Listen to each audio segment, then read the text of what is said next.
പ്രിയ സുഹൃത്തുക്കളെ നമസ്കാരം. ഇന്ന് പുതിയൊരു വീഡിയോയുമായാണ് നമ്മൾ വരുന്നത്. നമ്മുടെ ചർച്ച ഇന്നത്തെ രാഷ്ട്രീയ കേരളത്തിൻ്റെ പുതിയ സംഭവ വികാസങ്ങളെ സംബന്ധിച്ചാണ്.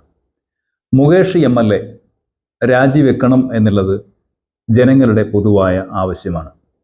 കാരണം സിനിമാ മേഖലയിൽ വളരെയധികം അപകടകരമായ നിലകളിൽ ഇടപെടുന്ന ഒരാൾ ആ മേഖലയിൽ വരുത്തിയിട്ടുള്ള വലിയ ഒരു ഡാമേജ് സാംസ്കാരിക വിരുദ്ധമായ മനുഷ്യാവകാശ വിരുദ്ധമായ പ്രവർത്തനങ്ങളിലൂടെ അതിന് നേതൃത്വം നൽകുകയും ഒരു ഇരവടിയനായി മുന്നോട്ട് നിൽക്കുകയും ചെയ്യുന്ന ഭീകരമായ ഒരു സാഹചര്യത്തിൽ അയാൾ നിയമസഭയിൽ നിന്ന് മാറ്റി നിർത്തപ്പെടണം എന്നുള്ള ആവശ്യം മുന്നിൽ വച്ച് വലിയ ചർച്ചകൾ കേരളത്തിൽ നടക്കുകയാണ്.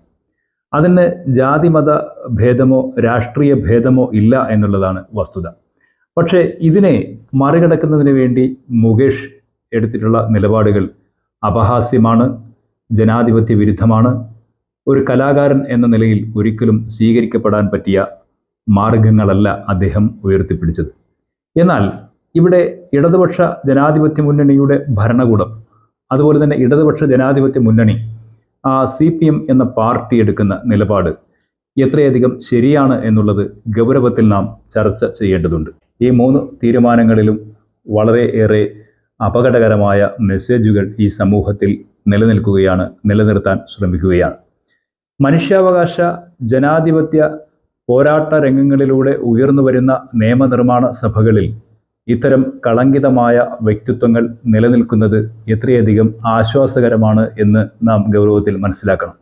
ഇവിടെ കമ്മ്യൂണിസ്റ്റ് മാർക്സിസ്റ്റ് പാർട്ടി എടുക്കുന്ന നിലപാട് ഇന്ന് കേരളം ഭരിക്കുന്ന ഒരു പാർട്ടിയാണ്, ഒരു റൂളിംഗ് പാർട്ടിയാണ്. ആ പാർട്ടിയുടെ നയ തീരുമാനങ്ങളിൽ ഇടപെടാൻ കഴിയുന്ന, ഭരണ സ്വാധീനം ഉപയോഗിക്കാൻ കഴിയുന്ന ഒരു സാഹചര്യം നിലനിൽക്കുന്നുണ്ട് ഒരു MLAയെ സംബന്ധിച്ച്. പക്ഷേ ഇവിടെ ഇടതുപക്ഷ ജനാധിപത്യ മുന്നണിയുടെ പല MLAമാരെ സംബന്ധിച്ചും ഇത്തരം സ്ത്രീ പീഡന ആരോപണങ്ങളൊക്കെ മുന്നോട്ട് വരികയും കേസെടുക്കുകയും ഒക്കെ ചെയ്തിട്ടുണ്ട്. പാലക്കാട് നിന്നുള്ള MLAക്കെതിരെ ഇങ്ങനെ കേസുകൾ വന്നിട്ടുണ്ട്. അദ്ദേഹവും നിലവിൽ പ്രതിപക്ഷ നിരയുടെ കേസുകൾ എണ്ണുന്ന കൂട്ടത്തിൽ തന്നെ എണ്ണുകയും നിയമനിർമ്മാണ സഭയിൽ തുടരുകയും ഒക്കെ ചെയ്യുന്നുണ്ട്.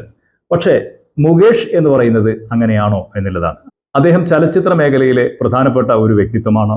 ആ ചലച്ചിത്ര മേഖലയിൽ നിരവധിയായ സ്ത്രീ സമൂഹത്തിലെ ആളുകളെ നിരന്തരം അദ്ദേഹം ബ്ലാക്ക്മെയിൽ ചെയ്യുകയും നിരന്തരം ശാരീരിക ദുരുപയോഗത്തിന് വേണ്ടി ഉപയോഗപ്പെടുത്തുകയും ചെയ്യുന്നു എന്നുള്ളത് ഗുരുതരമായ, അതീവ ഗുരുതരമായ ഒരു പ്രശ്നമായി ഈ സമൂഹം ഹേമ കമ്മിറ്റി റിപ്പോർട്ടിലൂടെ ചർച്ച ചെയ്യുകയാണ്. ഇതാണ് പ്രശ്നം.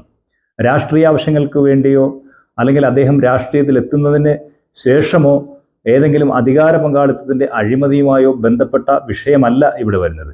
ഒന്നിലധികം നിരവധി ആയിട്ടുള്ള ആരോപണങ്ങൾ, FIRകൾ, കേസുകൾ ഒക്കെ വന്നുകൊണ്ടിരിക്കുന്ന ഒരു സാഹചര്യത്തിൽ സിനിമാ മേഖലയെ ശുദ്ധീകരിക്കുക എന്നുള്ള ഹേമ കമ്മീഷൻ റിപ്പോർട്ടിൻ്റെ പശ്ചാത്തലത്തിൽ നിന്നുകൊണ്ട് ഗവൺമെൻറ് നടപടിയെടുക്കുകയാണെങ്കിൽ തീർച്ചയായും മുകേഷ് ആ സ്ഥാനത്ത് നിന്ന് മാറി നിൽക്കേണ്ടതുണ്ട്, മാറ്റി നിർത്തേണ്ടതുണ്ട്.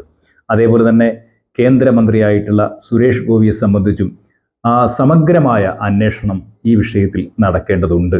അയാളെ കേന്ദ്രമന്ത്രി പദവിയിൽ നിന്ന് ഈ സിനിമാ മേഖലയുമായി റിലേറ്റഡായി വരുന്ന വ്യക്തി എന്ന നിലയിൽ മാറ്റി നിർത്തേണ്ടതുണ്ട്.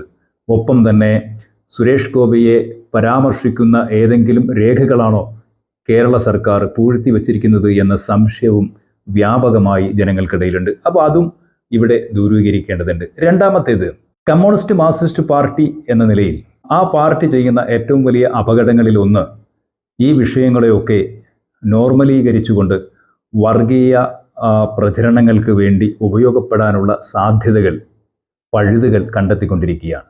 മുകേഷ് ഏറ്റവും അവസാനം അദ്ദേഹത്തിൻ്റെ സ്റ്റേറ്റ്മെൻറ്റായി പറയുന്നത് അദ്ദേഹത്തിനെതിരെ ആരോപണം ഉന്നയിച്ച ഒരു നടി ഒരു പ്രത്യേക സമുദായത്തിൻ്റെ സഹായം ചോദിക്കുകയും ഒരു പ്രത്യേക സമുദായത്തിൻ്റെ ഇടപെടലുകൾ ആവശ്യപ്പെടുകയും ആ ഒരു പ്രത്യേക സമുദായത്തോട് ഈ വിഷയത്തിൽ ഇടപെടണമെന്ന് ആവശ്യപ്പെട്ടുകൊണ്ട് അവർ സമീപിച്ചു എന്നൊക്കെയുള്ള ഒരു പ്രചരണമാണ് നടത്തുന്നത്. എന്താണ് ഇടതുപക്ഷവും അതുപോലെ തന്നെ കമ്മ്യൂണിസ്റ്റ് പാർട്ടിയും ശ്രീ മുകേഷുമൊക്കെ ഉദ്ദേശിക്കുന്നത് അതിലൂടെ എന്നുള്ളത് പച്ചയായി വ്യക്തമാണ്.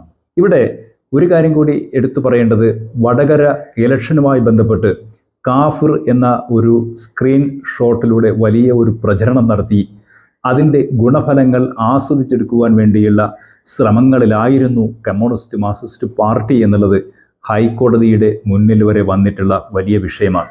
അതിൽ പോലീസും കമ്മ്യൂണിസ്റ്റ് പാർട്ടിയും പ്രതിയായി ചൂണ്ടിക്കാണിച്ച ആള് ഹൈക്കോടതിയിൽ പോയി നിരപരാധിത്വത്തിൻ്റെ ഏറ്റവും ഉയർന്ന തട്ടിലേക്ക് നിലനിൽക്കുമ്പോൾ ഇവിടെ കമ്മ്യൂണിസ്റ്റ് മാർക്സിസ്റ്റ് പാർട്ടി വിയർക്കുകയാണ്. അതിൽ പറയുന്ന അല്ലെങ്കിൽ ആ സ്ക്രീൻഷോട്ട് പങ്കുവച്ചു എന്ന് പറയുന്ന ആളുകൾ അത് കമ്മ്യൂണിസ്റ്റ് പാർട്ടിയിലെ യുവ നേതൃത്വങ്ങളാണ്, അല്ലെങ്കിൽ അധ്യാപകരാണ്, അല്ലെങ്കിൽ അവരാണ് എന്നുള്ള അർത്ഥത്തിലേക്ക് കാര്യങ്ങൾ എത്തുമ്പോൾ അത് പരിഗണിക്കുവാനോ ചോദ്യം ചെയ്യുവാനും ഒന്നും തയ്യാറാകാത്ത സാഹചര്യത്തിൽ കോടതി ഈ ഗവൺമെൻറ്റിൻ്റെ ചെവിക്ക് പിടിച്ചുകൊണ്ടേയിരിക്കുകയാണ്.